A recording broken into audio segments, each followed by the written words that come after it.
New videos every day.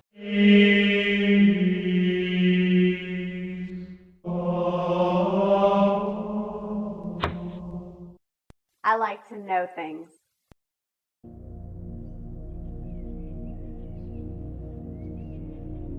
Hi, my name is Katrina, and I'm with Austin Paranormal Research. We're here to talk today about paranormal investigation. Since most people start off in paranormal investigating because they have some sort of a personal experience, I thought that I would start off with a personal experience of my own. When I was 15 years old, I was going to high school in Texas, in Louisville, and I was in my last period of the day, 7th period, and I sat 2 seats back, front row center, and I was staring at the chalkboard. And there was a clock, one of the hospital type clocks that was up in the top of the chalkboard, and I happened to glance up and register that it was 3:15 in the afternoon. As soon as I realized what time it was, it felt like some sort of a current of very mild electricity, similar to what you would feel like if you touched an electrical fence, but it didn't have the discomfort. And it started at the top of my head, and it shot through to the bottom of my feet. Now, while this was happening, my whole world, my whole environment around me went away, and all I could see was like being in a warehouse of white light. Everything was white and blank. And in the middle of that was the headshot of a girl, and she was about 15 years old. She had long brown hair, and it was parted down the center. She wasn't a very remarkable girl. She was kind of plain, large oval brown eyes. And I'm looking at this girl. I can only see her from about the shoulders up.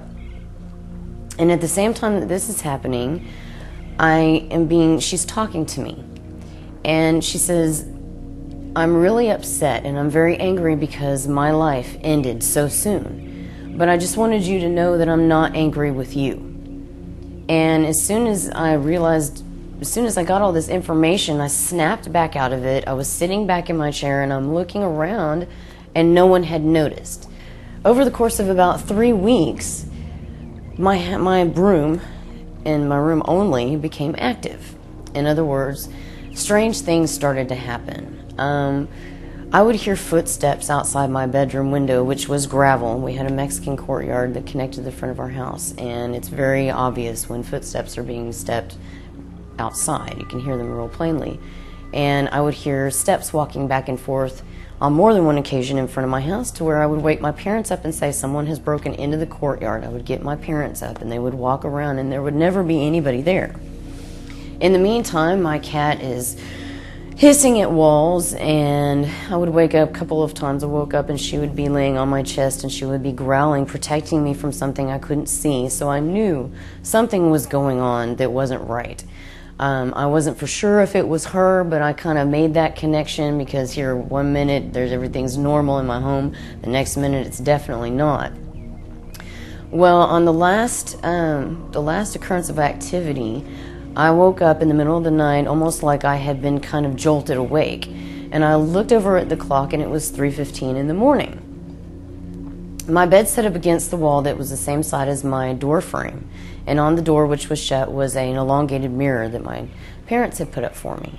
And I looked down at the mirror, which would have been towards the end of my feet, and I see this girl standing there. And she's actually facing the mirror and looking at her own reflection. She's got her hands on her hips, and it's very obviously the same girl.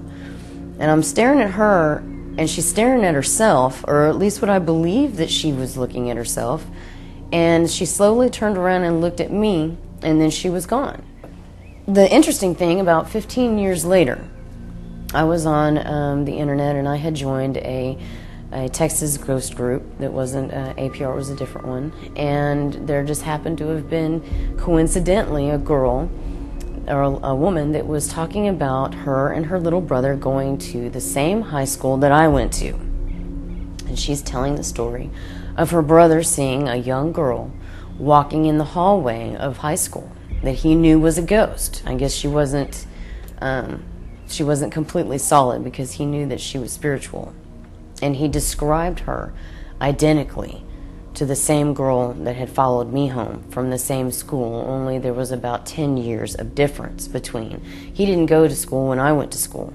He went to school several years later.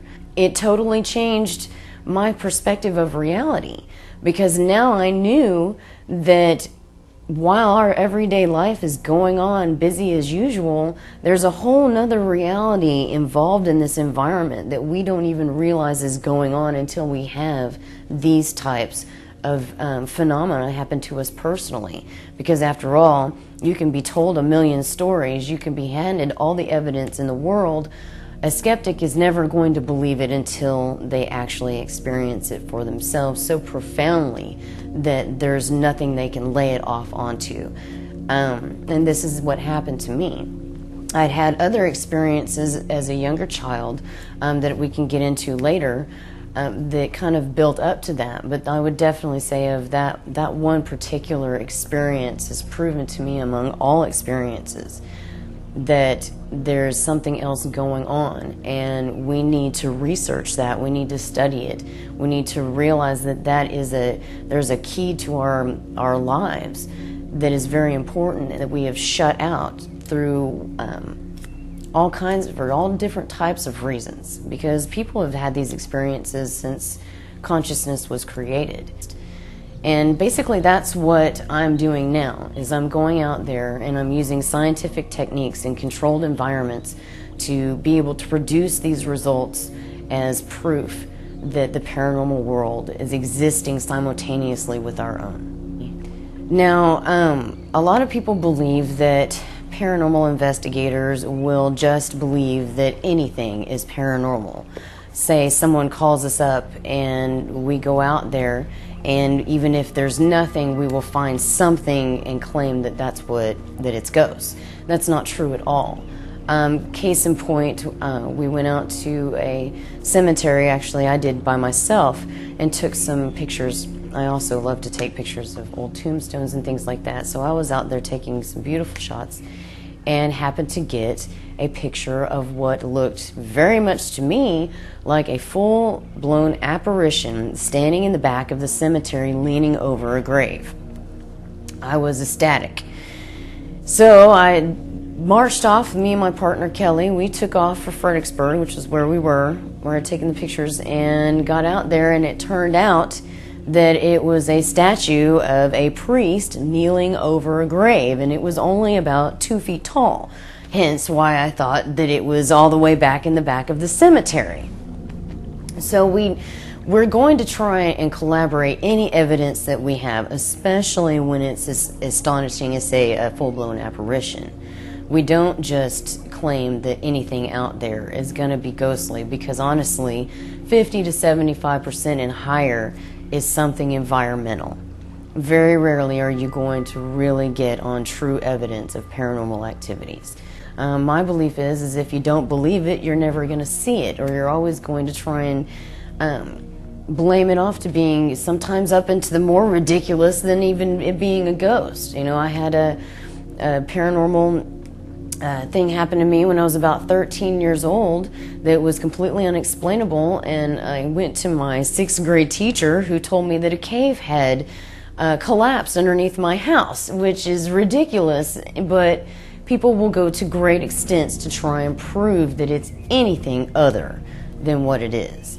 And we're kind of neutral based in that. We're in the middle of the road. We're not trying to find ghosts in the Cheerios, as we like to say, and we're not trying to disprove everything as being normal, natural, environmental by disclaiming the obvious as being something else. So what we're going to do is we're going to make several different videos that have different topics of how to create your own investigations, how to go out there and do the research yourself. We'll go over EVPs, how to take videos, how to take pictures. All of these different things that we do when we go out to do our investigation, you can do as well, and you can collect your own evidence. So stay tuned and we'll get back with you.